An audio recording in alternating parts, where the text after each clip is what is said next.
tous, on se retrouve pour une nouvelle vidéo. Donc aujourd'hui je vais vous parler des sorties en hiver à réaliser avec son enfant. Donc je trouve ça intéressant de pouvoir échanger avec vous à ce sujet là, parce que très souvent on se rend compte, enfin on ne sait pas quoi faire tout simplement avec son enfant lorsque l'hiver arrive. On se dit mince, faut pas que je reste que à la maison, faut que je fasse des activités, mais des fois on ne sait même pas quoi faire. Donc je voulais échanger en tout cas avec vous les sorties que moi je réalise. Si vous en avez d'autres, n'hésitez pas en tout cas à les mettre en commentaire après ma vidéo. Donc moi, ma première activité que je réalise très souvent avec mon enfant, c'est d'aller à la bibliothèque.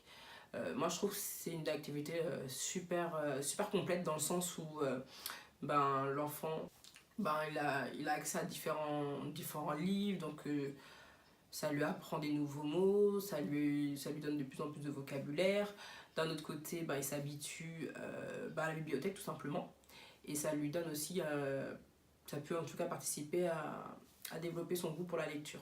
Donc moi je trouve ça assez complet. En plus de ça, c'est couvert, donc qu'il pleuve, qu'il neige, c'est nickel. C'est nickel, on peut emmener son enfant à la bibliothèque. Une autre activité que j'aime bien réaliser, c'est la piscine. C'est intitulé, pour les bébés en tout cas, c'est intitulé sous le nom de bébé nageur. Après, il faut se renseigner auprès de vos différentes piscines. Mais normalement, vous avez au moins une piscine dans votre ville qui réalise l'activité bébé nageur. Donc vous vous inscrivez. Après, je crois qu'il y a une date précise. Soit c'est en début d'année, soit c'est en début d'année mais scolaire. Donc de septembre à juillet. De septembre à juillet. Donc il faut bien vérifier la bonne période pour pouvoir s'inscrire, parce que je crois que c'est quand même assez limité. Mais en tout cas, si vous avez l'opportunité de vous inscrire, c'est très agréable. Le bébé il apprend à nager, ça vous permet de vous détendre, parce que l'eau elle est chauffée. Donc c'est vraiment un petit espace cocooning et c'est un temps hyper agréable à pouvoir partager avec son enfant. Et en même temps, vous pouvez rencontrer d'autres mamans. Donc vraiment, je trouve que ces deux activités, moi c'est vraiment celle que je préfère le plus. Après, comme autre activité, quand il fait beau, quand on a de la chance d'avoir quelques rayons de soleil, moi ce que je fais, c'est que j'hésite pas à aller au parc directement. Donc là, c'est toboggan, vélo, toutes des activités qui permettent à l'enfant de bien se dépenser. Et ensuite, ma dernière activité, ça serait une de mes dernières, pardon, ça serait de surveiller en fait toutes les activités que la ville peut mettre en place, parce qu'on arrive à la période de Noël, donc il y a pas mal de spectacles qui sont mis en place. Donc par exemple pour les plus petits, c'est les spectacles de marionnettes, il peut y avoir des stands de maquillage selon les âges et d'autres activités. Donc il ne faut pas hésiter à lire souvent les petits magazines qu'on reçoit par courrier, et là on voit toutes les activités que la ville organise, et à partir de là on s'inscrit et après on peut y aller. Donc moi je trouve ça super intéressant. Et un autre lieu dont on ne pense pas forcément, c'est la PMI.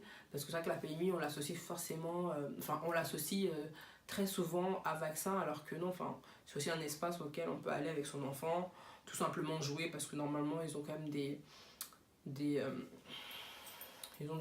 matériel, en tout cas beaucoup de matériel de jeu. Il y a beaucoup de jeux, de structures en tout cas pour que l'enfant joue. En tout cas moi je sais que dans la PMI de ma ville, je sais qu'il y a un toboggan, il y a différents jeux, pas les trotteurs pardon, il y a beaucoup de choses. Moi je sais que dans la PMI de ma ville, il y a un toboggan, il y a des petits vélos, il y a différents jeux. Franchement c'est assez complet. Donc pareil, c'est aussi une activité qu'on peut réaliser.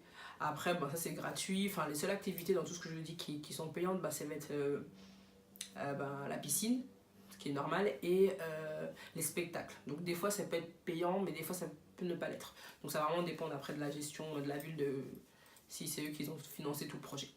Donc voilà, si vous avez d'autres sorties que vous réalisez avec votre enfant, n'hésitez pas à le partager en commentaire. Comme ça, ça nous permet aussi d'en découvrir. Et sinon, je vous dis à la prochaine vidéo. Salut!